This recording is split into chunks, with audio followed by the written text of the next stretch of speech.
Hi everyone, and we're in the forest today.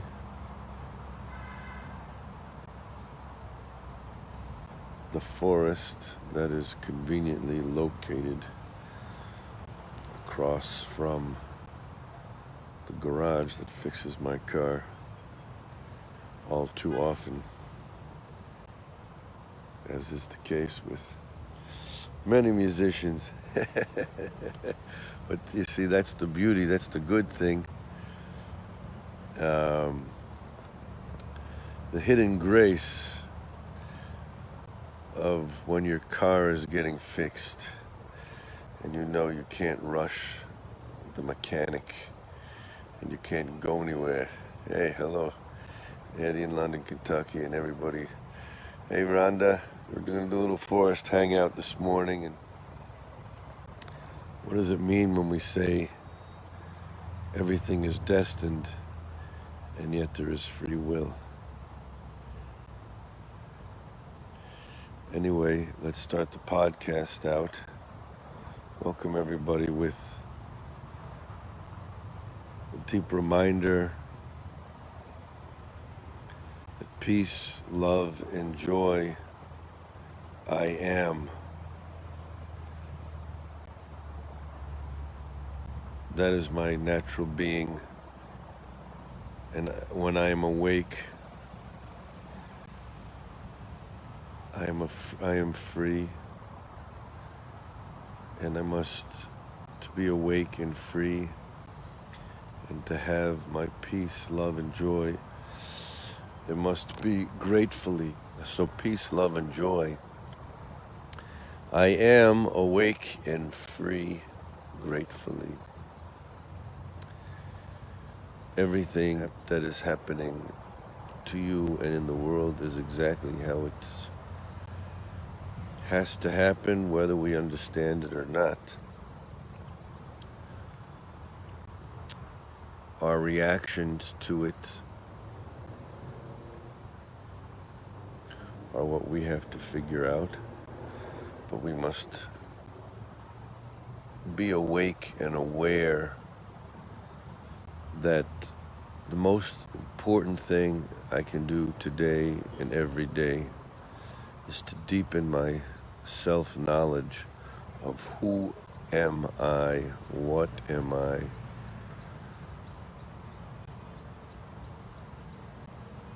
what is it that makes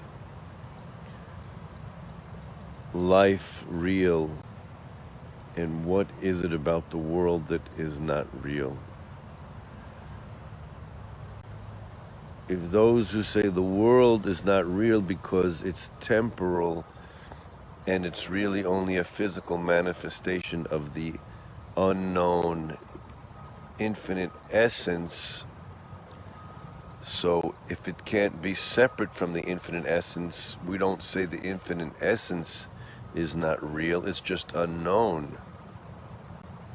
So what's meant is that life is real, the experience of living is real, and there is a reason for it, and it is a blessing. And yet it is only a blessing if you are awake and free to your own true being. This is something to have complete calm, to have complete beingness,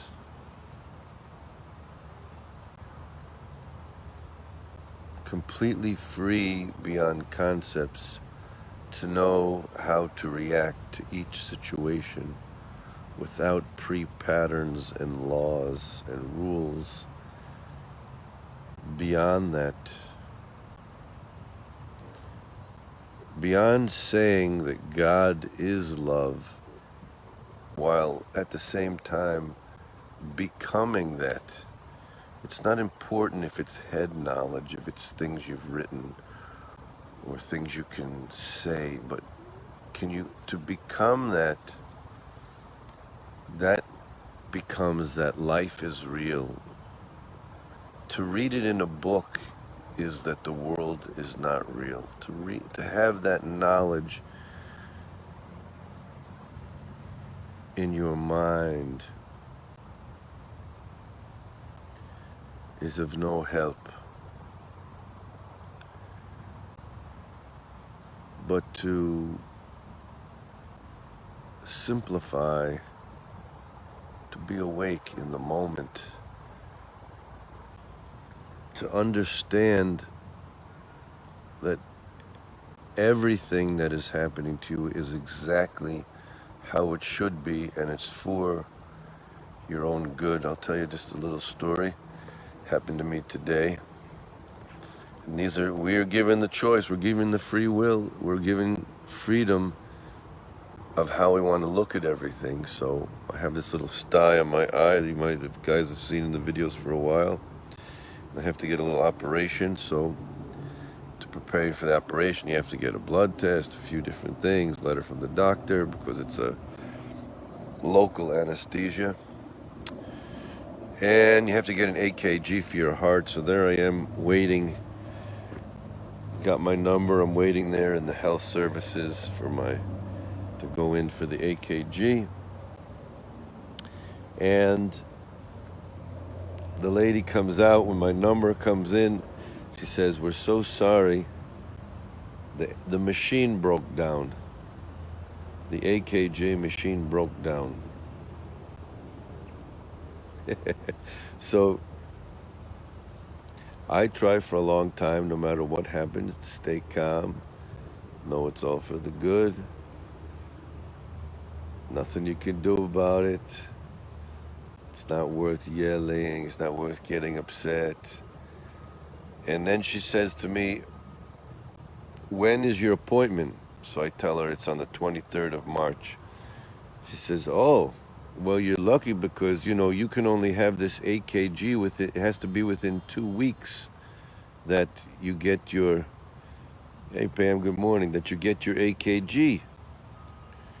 So she says, if the machine was actually working, she says, I don't believe how, she says, you must have done something good today because if the machine was working, I would have given you your EKG test. Hey, Richard. Yeah, I hope I don't have to sing that war song. I don't like singing it, but I did write it in a time of war, so all the plowshare, all the swords should be turned to plowshares. Spread love, not hate. And so she says on the 23rd, she says, you are lucky that the EKG machine isn't working because if I would have given you an EKG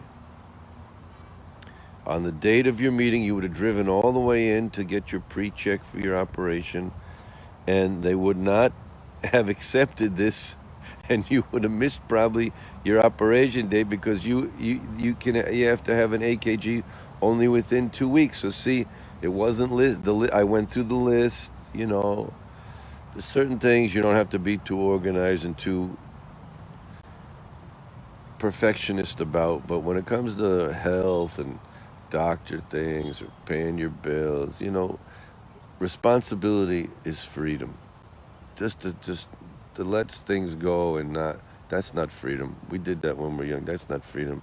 That just makes things hard for yourself and hard for everybody else. So I checked off the list. I made sure I had all the papers right. Okay, I got to get an EKG. It doesn't say anywhere on this sheet that you need to have it within 2 weeks. Trust me. But this is the blessings that come to us. This is the divine providence that we can either decide to say, wow, that's just a coincidence, and that's all it is. Or we can see over all the years, if you give yourself over to whatever you want to describe, which is whether it's your depth of your heart, whether it's the depth of existence, whether you want to call it the supreme being, whether you want to call it God, whether you want to call it your higher power. Stay away from the political end of it. Stay away from the headspace, ego end of it. There is no way to describe the truth. There's no description to it. we just know that everything that's happened to you in the world and everything that's happened right now is exactly how it's supposed to be.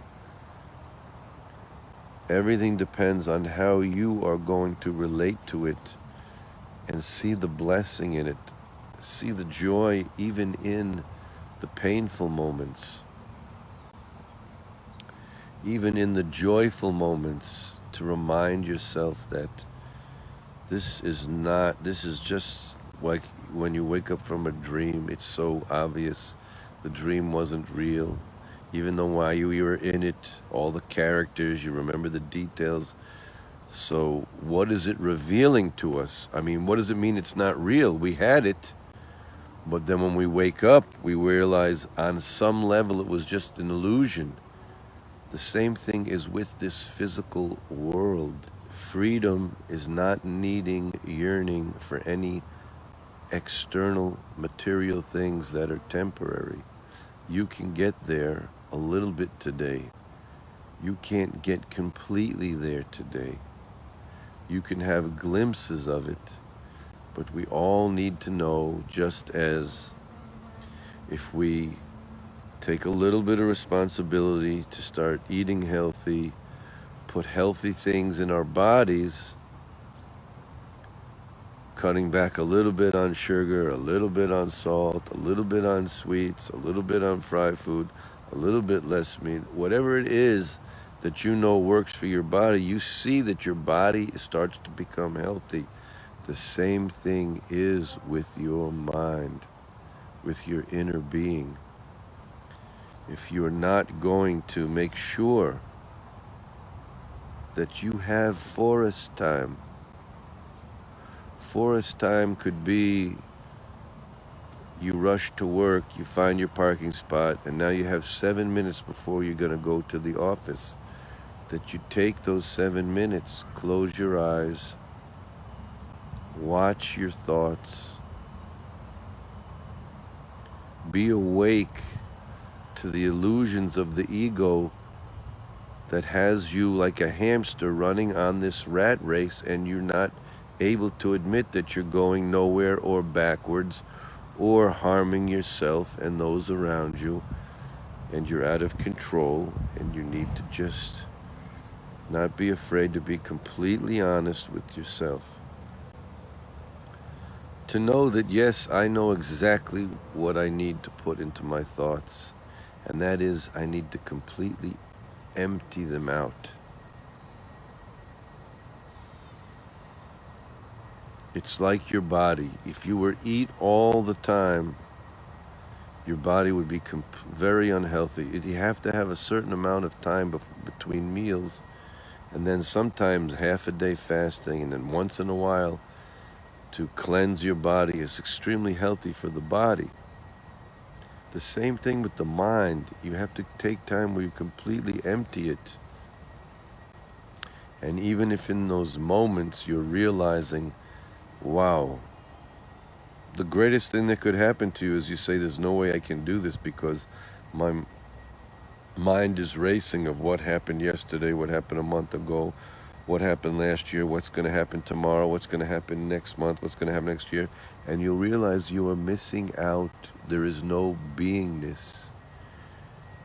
You are not, you are a slave to the illusion of the mind, and you are not free, and therefore you will not be able to have ultimate self-knowledge, which is tracing back to nothing, having the experience of nothing, nothingness. This is the ultimate teaching of all of the religions, all of the paths, is you must trace yourself back beyond the name and the game that they sold you and put on you when you were born and imposed on you. That has nothing to do with the reality of who you are, what you're supposed to be doing here in this life which is real, in a world which is not. this is within your grasp. This is within your doing. But you will not be able to do it if you are not going to be honest with yourself. Are you completely honest with everything you say, all the people you relate to? Are you honest with yourself? Are you understanding there is never an ending level of humility that a person needs to achieve? Are you understanding that all your good deeds, actions, whatever you are becoming needs to be not observed by the eye of others? It needs to be done in full sincerity of you are complete nothing, and that is why you are one with everything. But until you become that, trace yourself back and experience that emptiness, that complete emptiness of thought, and just be awakened and aware of experiencing the being, the consciousness, the divineness that is past ego mind. When the mind is stilled and you are as naturally, without trying, yourself, which is letting go of all the exterior, name, religion, upbringing, nationality, belief systems, desires, fears. This is the time that you are not having a real valuable life if you're not giving yourself a fighting chance of taking time during the day, especially important when you start the day, especially important while you're in the midst of running around in the day, because that is when you can easily forget what you are doing and why.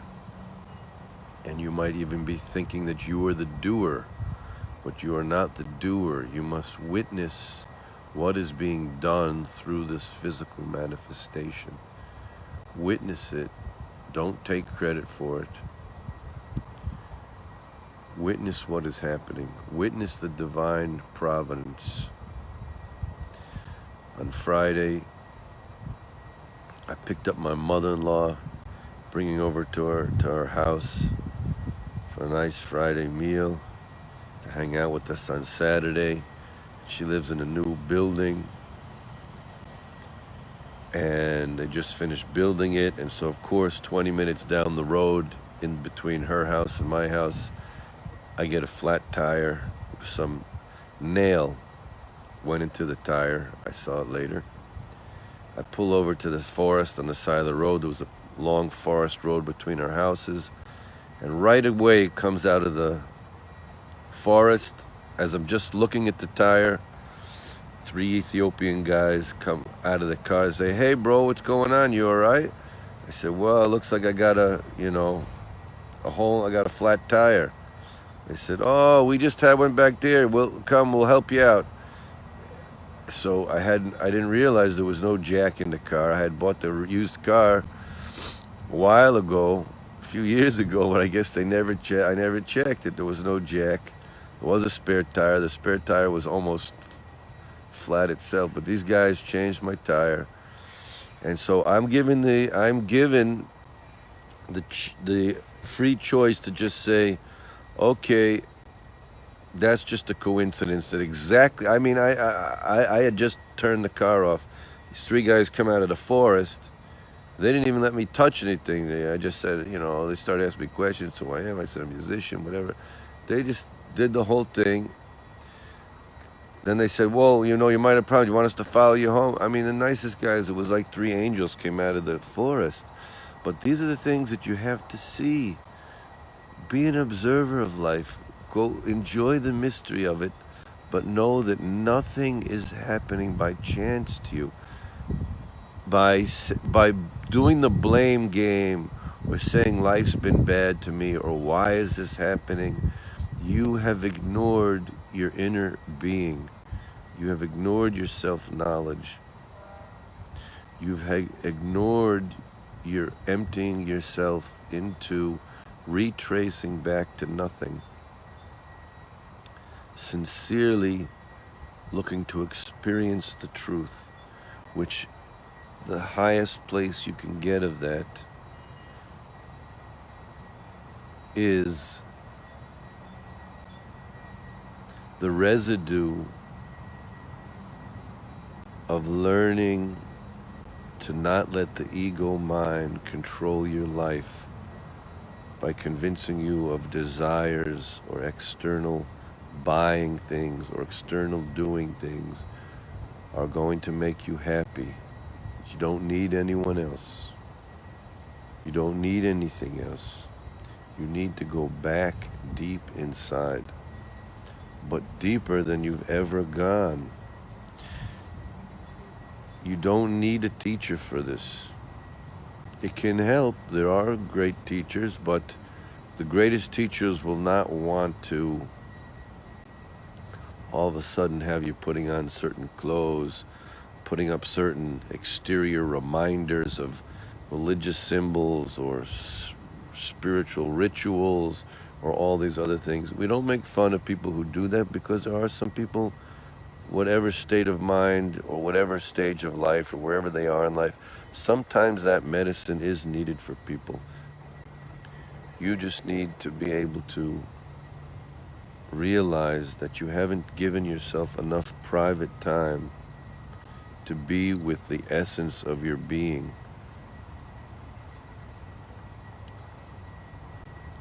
So this is the blessing that is happening while my mechanic is trying to figure out why my car starts and why it sometimes doesn't start. And I'm not upset about it because I'm blessed that I like to take walks. The best cleansing time of inquiring is sometimes just, you can do that while walking with no thoughts. My favorite thing is to play the guitar with no thoughts and just let the music soak over me.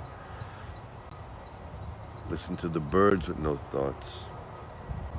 Just let you enjoy the forest with no thoughts.